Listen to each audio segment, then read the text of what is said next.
Everyone. Welcome to the ET Now Global Business Summit. I always take a pride when I say anything with ET Now, so it's ET Now GBS.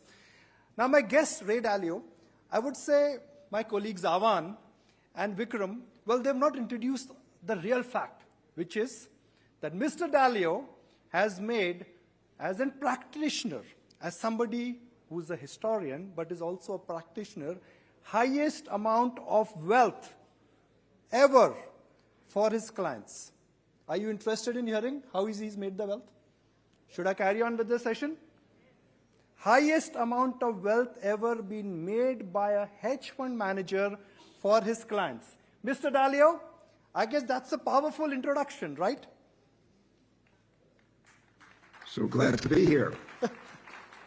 It's such a pleasure, Mr. Dalio, to have you on ET Now GBS. Mr. Dalio, you always look at world, sir, based on 5 factors: economy and credit, internal peace and conflict, external issues between countries, climate change, and technology.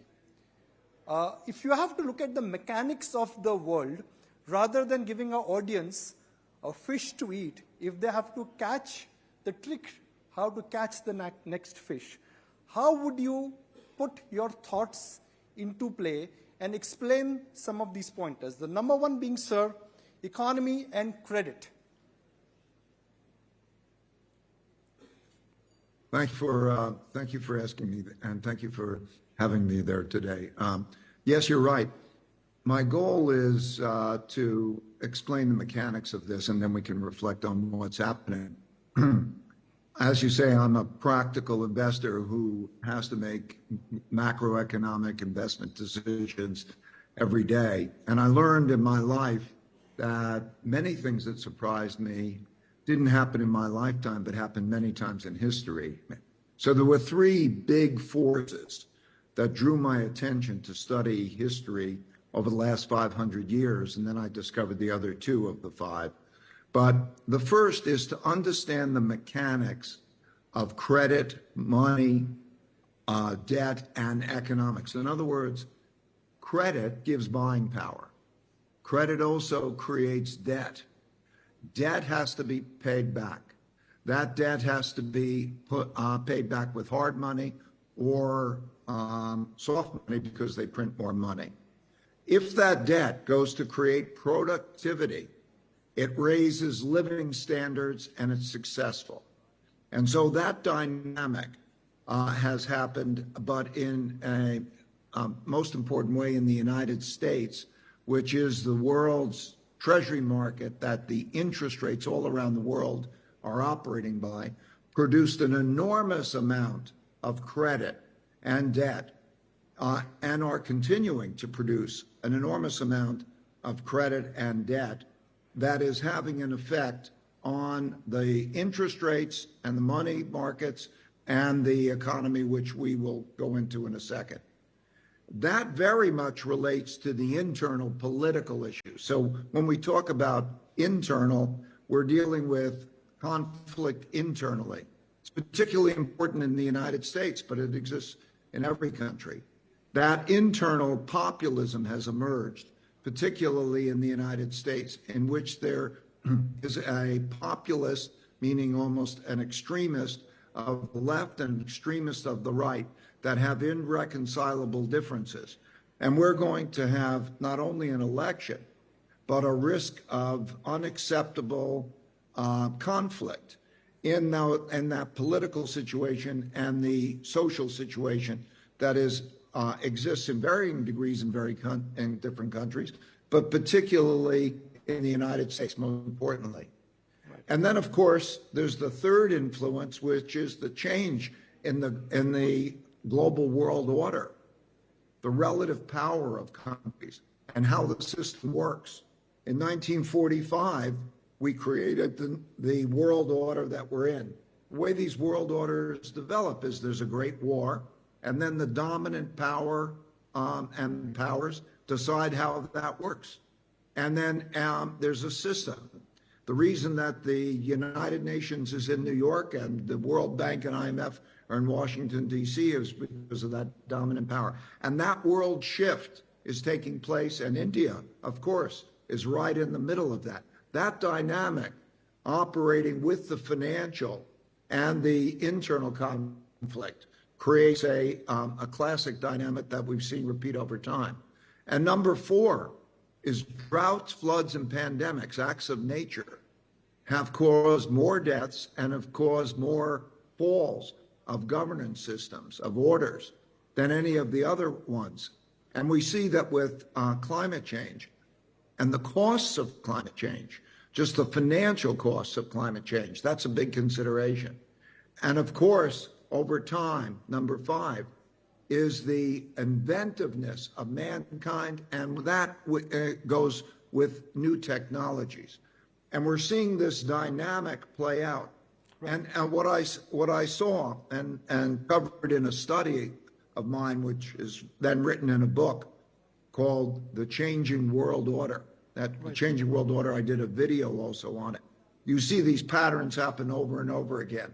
So when we look at them, that interrelationships, very important. Right, sir. Mr. Dalio, you have your proprietary models in which you look at country, productivity, as well as you predict the growth. So based on your internal models, where does India stack up? From fragile 5, Mr. Dalio, India is now top 5 in the world.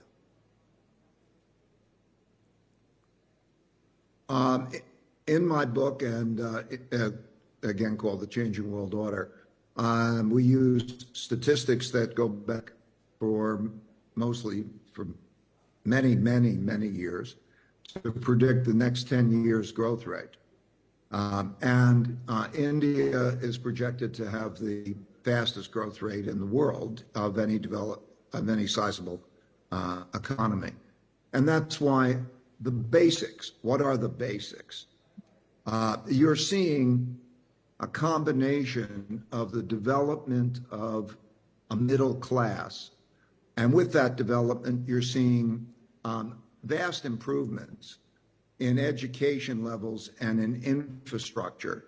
And with those, you're also seeing capital formation, which enables that combination of education, efficiency, improved efficiency, and with that capital formation creates the opportunity of people to be very productive. At the same time, measurements like what is the cost of an educated person? This is across societies. Very attractive in India. Also, civility. Do you have order? There's great disorder now in a number of countries, and it's worsening in the United States. So there's this ability to have that population. Demographics play a role too. Right. Of a relatively young population. And so another factor is always key, and that is to be not to be neutral, or to be not in the midst of conflicts, such as the conflicts that exist between the United States and China. So all of these are measurable, and they indicate a growth rate, and it can't be precise, but in the vicinity of per capita growth rate, and there'll be growth in the population. It'll be somewhere in the vicinity of 6.5%, give or take a little bit, and that will be the strongest in the industry, the large economies. Right.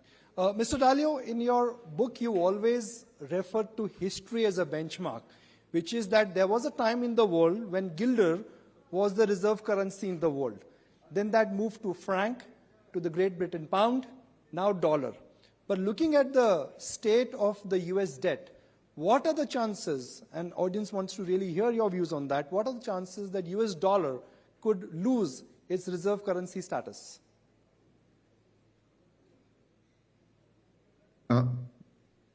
I should say that what happens is in the United States, if should it weaken its currency status, you'd see other countries also have weaker currencies, and then there would be an emergence of alternatives such as, most importantly, likely gold. Or currencies tend to depreciate together. But it's true that what happens in the United States or in history, there's a financial component. If you have a lot of debt, and the United States has a lot of debt that most importantly results in a lot of sales of debt, that money probably has to be printed, and there's a squeeze emerging.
Invest in innovation and productivity, those productivity activities, and avoid indebtedness, debt assets, minimize the debt assets, and then to diversify into various locations.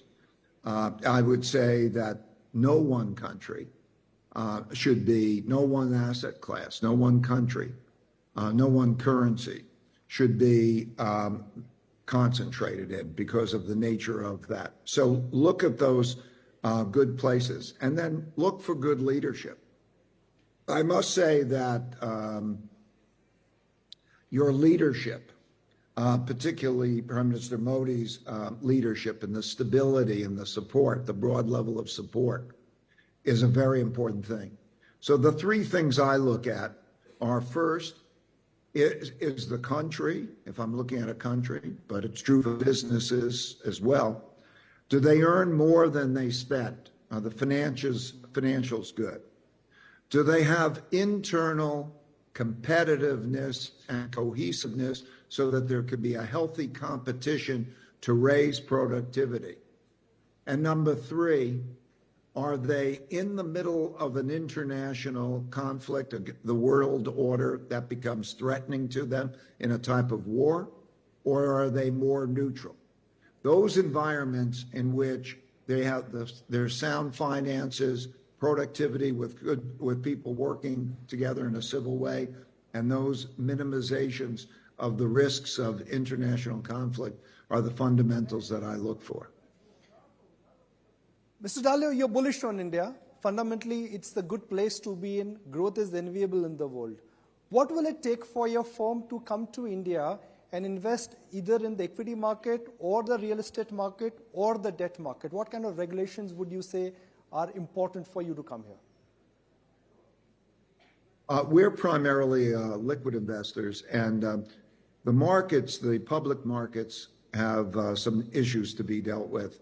They're relatively illiquid. They're still over-regulated. There are issues about taxes. There are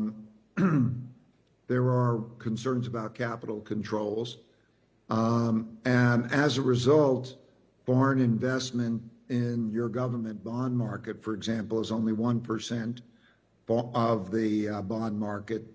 In terms of corporate bond markets, only 2%. That results, by the way, in interest rates being higher than they ordinarily would be if it was more open. So I think that there needs to be the development, the type of reduced regulations that you've seen in other aspects of the markets and the economy, reduced regulations, increased efficiency, all of those reforms would be very beneficial for that stock market, I think, or the bond market. So I think those are the things that are needed. So I have time to ask one more last question, and I'm sure audience is ready for this last final question. Is Ray Dalio ready? I'll do my best. You're talking about demand and supply, and my question to you is that all my friends have one thing, which is that we want to work for Ray Dalio. He's not hiring. Why is it so difficult to get a job at Bridgewater? I'm sorry, I didn't hear that question. I was just making clearly. a job Could you repeat application. it? You didn't hear me. My question is, why is it so difficult to get a job at your firm? You broke up again where the connection Really? isn't so good. Could you? Really? I apologize. Okay. I'll try my level best. I'll go slow this time. And when you're making a case for a application, that's what the normal response is. So audience, don't be surprised. Why is it difficult to get a job at Bridgewater? Why is it so difficult? We have the highest possible standards. I'm sure it's true for your universities, your best companies. We try to get the best, and the best is a small percentage, the top fraction of a percent. I'm tempted. But there's great talent. We welcome. I'm tempted to share a secret. Are you guys ready for a secret of Ray Dalio? Ray Dalio meditates every day. Ray Dalio believes in the power of meditation. And Ray Dalio, I would encourage you to share your experience about meditation. Meditation has had more of a beneficial effect on my life than I think almost anything. It has given me the equanimity, the centeredness, the clarity of thought to be able to approach all the issues in a much better way. And it's given me also health that reduces stress and so on. Meditation, I give meditation to people. I have teachers teach them because it's the best gift I can give anyone. Well, Mr. Dalio, what a pleasure to have you as part of ET Now GBS. Thank you very much for time. Ladies and gentlemen, that's the man who has made the highest number of returns for clients as a hedge fund ever. Let's put our hands together. And we certainly hope to see much more of you, Mr. Dalio, in India next time.